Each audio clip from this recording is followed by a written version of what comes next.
महर्षि जी, प्रारब्ध और भगवान की परीक्षा में क्या अंतर है? कि क्या हमारा प्रारब्ध है कर्मों का, या ये भगवान परीक्षा ले रहे हैं? कैसे पता भगवान लगेगा? परीक्षा जी के नाम के एक बड़े भक्त थे।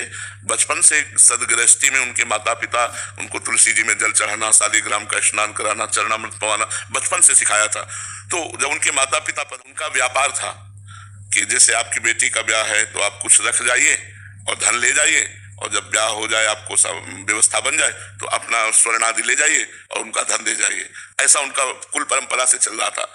जब निरंतर नाम जप करना, भगवान की आराधना करना, भक्ति में तन्मय रहना, और बस अपने उसी गद्दी पे बैठ करके भजन करते, और एक बॉक्स रखा था। तो आपको 10,000 रुपए चाहिए तो आप उसके लिए सोना या कुछ रख जाइए, या अपने जमीन के कागजात रख जाइए और पैसा ले जाइए, और जब काम हो जाए तो पैसा ब्याज सहित दे जाइए और वो ले जाइए। ऐसा उनकी कुल परंपरा में चल। तो बड़ा उनका प्रताप। तो वहां के जो काजी जन थे वो बहुत अंदर से ईर्ष्या करने लगे। अब देखो भगवान की परीक्षा मान लेते हैं। जन जब उनसे ईर्ष्या करने लगे तो उन्होंने 3 अपराधी आदमियों को तय किया। वो आए और कहा, प्रताप राय जी हमारी बेटी का ब्याह है। एक आया, 10,000 रुपया चाहिए। तो बोले उसके बदले में कुछ? बोले हाँ सोना है। वो देखते भी नहीं थे और वो पत्थर रख दिए, 10,000 रुपये ले गए। वो विश्वास भगवान की भक्ति में। दूसरा आया, क्या है? बोले कुछ रत्न है। बोले रख दीजिए। तीनों ऐसे, और तीनों पत्थर रख गए।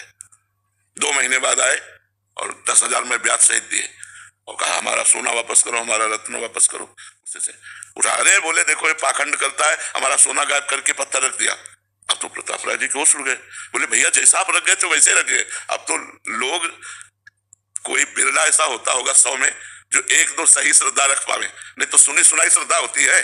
अब वो काजी से तो मिले हुए थे, काजी ने बादशाह से, बादशाह ने तुरंत फौज भेजी, सब उनको बंदी बना लिया गया, उनकी सारी संपत्ति जब्त कर ली गई और उनको जेल भेज दिया गया।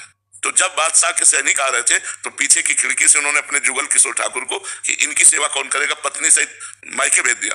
तो जो दुष्ट लोग थे उन्होंने कहा कि अभी तो और संपत्ति है, इनकी पत्नी मायके लेके, ठाकुर जी समेत उनकी पत्नी को भी, ठाकुर जी को खजाने में डाल दिया और पत्नी को, क्योंकि अष्टधातु के ठाकुर जी थे। अब पत्नी और पति दोनों जेल में। तो रोने लगे। कहा भगवान मैं इसलिए नहीं रो रहा कि मेरी कोई गलती नहीं थी, मैं इसलिए नहीं रो रहा। अच्छा है आप जैसा विधान करें, लेकिन प्रभु आपको खजाने में डाल दिया गया, शाम तक आपकी सेवा करते थे, मंगला भोग, राजभोग, उत्थापन, शयन भोग। प्रभु मुझे जिया नहीं जा रहा आपकी सेवा की। और चिल्ला चिल्ला के रोने लगे। उसी समय प्रिया प्रीतम प्रकट हो गए। उसी समय जेल में प्रिया प्रीतम प्रकट होकर उनको, ये भक्तमाल जी में है, दर्शन दिए। और बस अब बदलने का सारा खेल होता है। तुरंत काजी की बुद्धि बदली। अब काजी चरणों में आके गिरा कि आप बेईमान नहीं थे, हमने सब कुछ करवाया था, क्षमा कीजिए। बादशाह से कहा